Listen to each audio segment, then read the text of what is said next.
Hello, everyone. Welcome back to today's story. In this episode, we step into a quiet but deeply meaningful moment in James's life.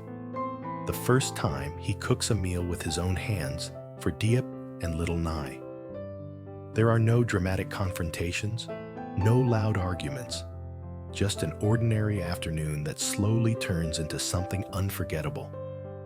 From balloons drifting in the yard to a simple dinner made with nervous care, this story isn't about grand gestures. It's about presence, patience, and the small choices that quietly change a person's direction. Stay with us as James discovers that sometimes the most powerful turning points don't arrive with noise, but with warmth. And don't forget to subscribe to help us reach 10,000 subscribers.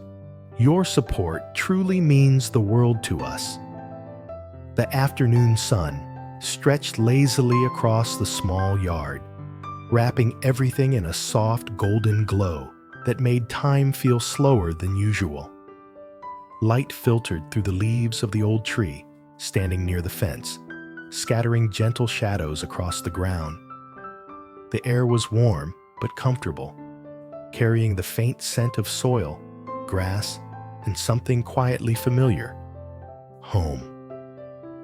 A few colorful balloons swayed at the breeze, tied loosely to an old wooden chair. Others rolled across the yard whenever the wind picked up, bumping softly into the fence before drifting back again. It wasn't a birthday. It wasn't a holiday.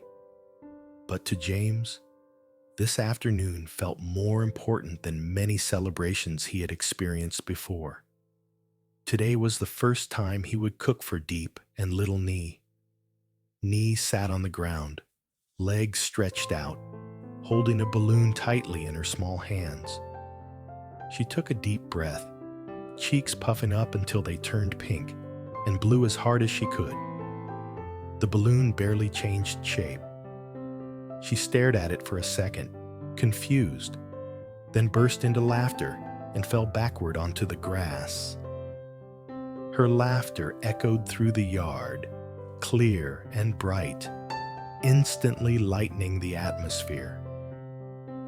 Diep crouched beside her right away, brushing grass from Nye's shirt and helping her sit up. Okay, Diep said softly, smiling. Let's try again. Hold it like this. Slow breaths, sweetheart. James stood a few steps away, pretending to focus on untangling a messy knot of balloon strings. In truth, his eyes never left them. He watched the way Diep spoke, patient, calm, never rushing. He watched Nye's determination as she tried again, her tiny hands gripping the balloon with surprising strength. Scenes like this once felt distant to him, like moments from a life he was never meant to have. Now, he was standing right there, unsure whether to step closer or simply take it all in.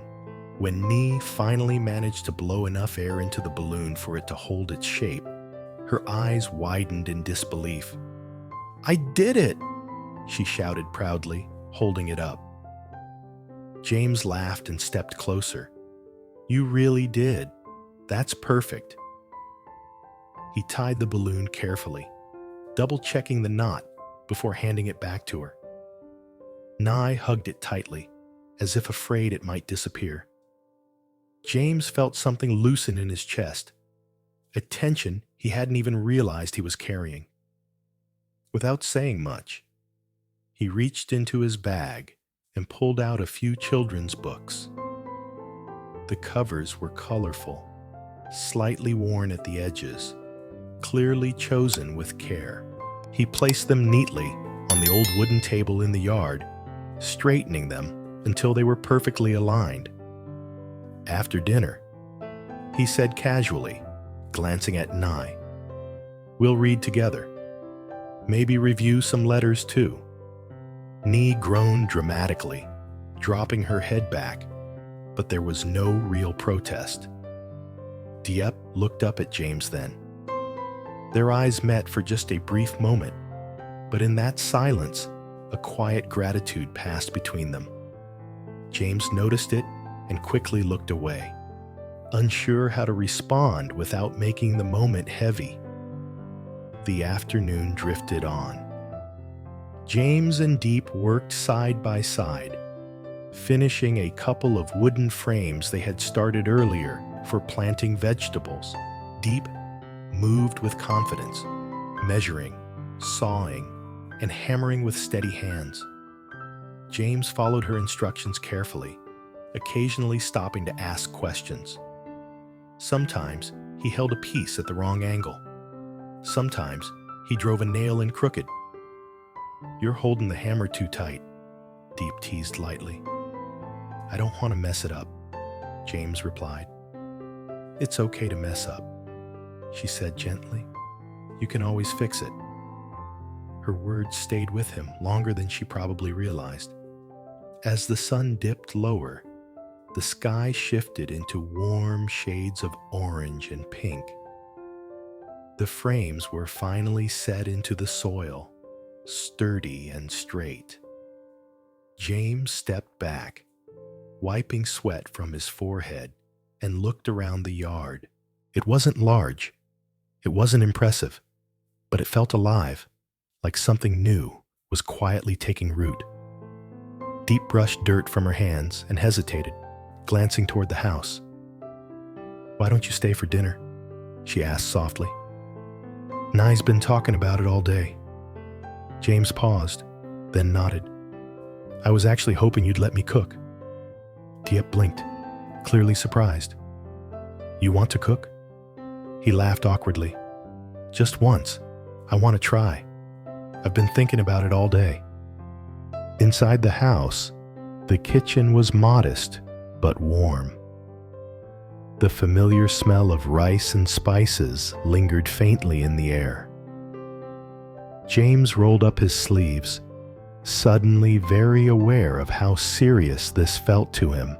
This wasn't about impressing anyone. It wasn't about proving he could do it. It was about showing up, about doing something ordinary with sincerity. He washed the rice carefully, remembering tips he had searched for earlier that morning. The sound of water running filled the quiet kitchen, oddly calming. Diep leaned against the doorway, watching him. She didn't interfere or rush him. Her presence alone felt reassuring. "You look nervous," she said with a small smile. "I'm fine," James replied, then exhaled slowly. "Okay, maybe a little." Nye sat at the table, flipping through one of the books James had brought. She suddenly looked up. "Uncle James, are you really cooking for us?" "Yes," he said seriously. "So you have to tell me the truth. If it's bad, you have to say it." Nye nodded solemnly, as if agreeing to an important responsibility. As the rice began to steam, filling the kitchen with warmth, James moved on to preparing the main dish. His movements were careful, deliberate. He focused fully on each step, refusing to rush. Every sound, the sizzle of the pan, the quiet clink of utensils, felt amplified. Diep stepped in when needed, handing him ingredients, offering gentle suggestions without taking control. "You're doing fine," she said at one point. "Thanks," he replied, surprised by how much those words mattered. While the food cooked, James sat beside Nye and helped her practice her letters. She stumbled, frowned, then tried again. Each small success earned praise from him. When she struggled, he encouraged her patiently. "It's okay to make mistakes," he said softly. "That's how you learn." Diep watched from the kitchen, her chest tightening with emotion. This scene, simple, quiet, was something she once thought belonged only in dreams. Now it was happening naturally, without effort or pressure. When dinner was ready, they gathered around the small table. The food wasn't fancy, but it was warm and comforting. James watched closely as Diep took the first bite. His hands clasped together under the table. She paused, then smiled. "It's really good," she said honestly. Nye nodded enthusiastically, nearly bouncing in her seat. "Uncle James cooks the best." Relief washed over him, followed by something deeper, a sense of belonging he hadn't felt in a long time. As they ate, laughter filled the room, dissolving the heaviness that once followed him everywhere.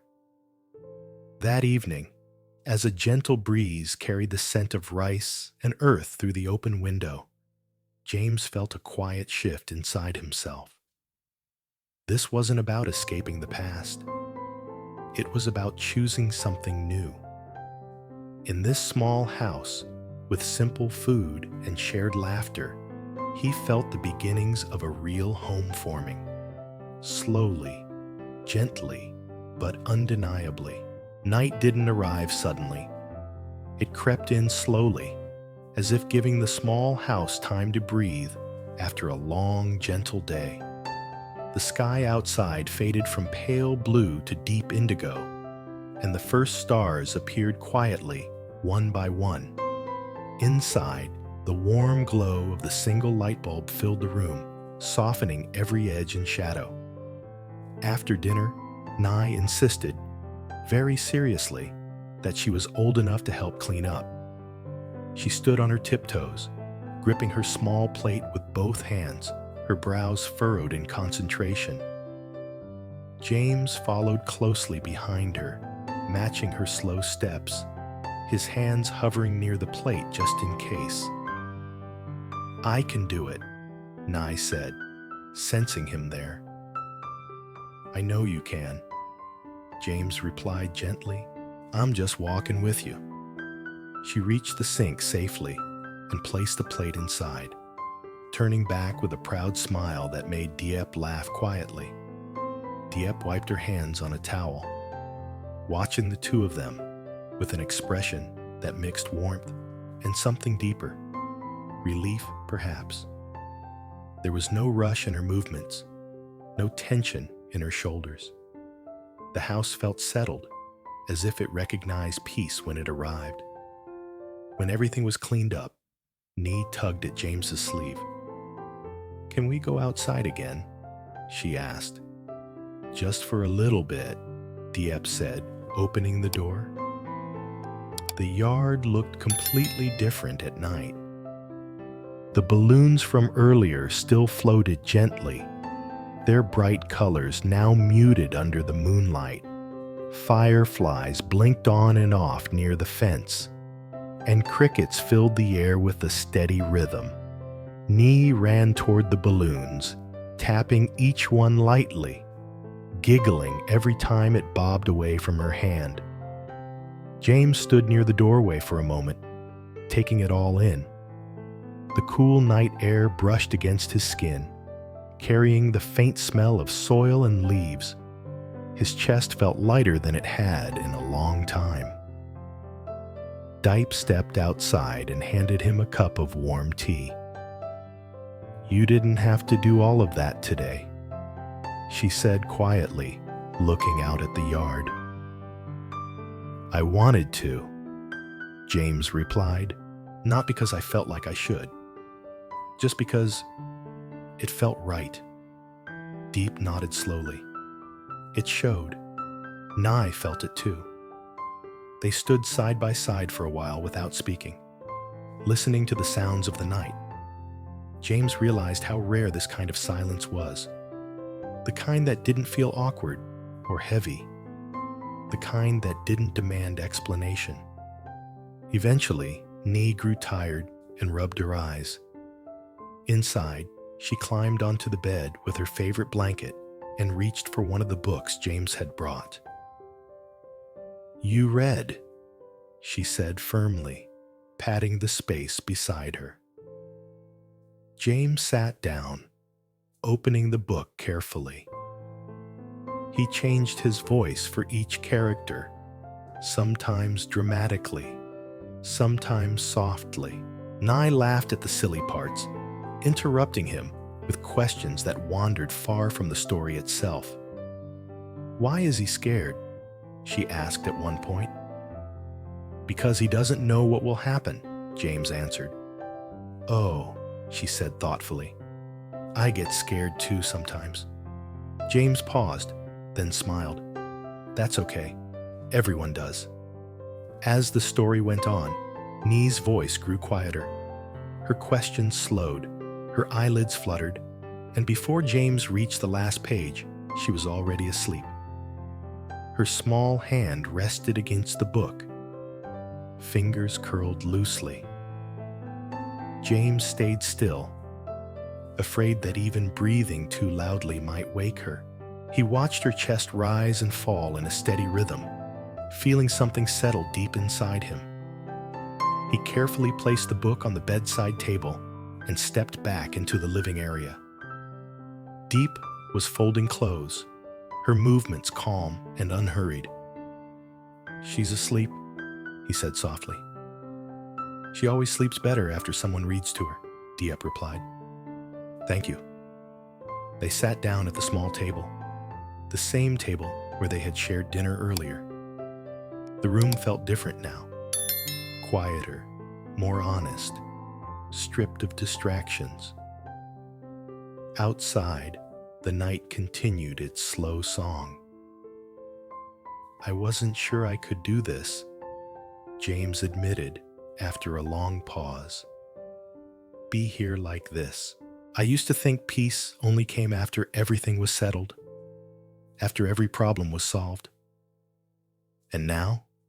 Diep asked, her voice gentle but steady. "And now, I think peace comes first," he said.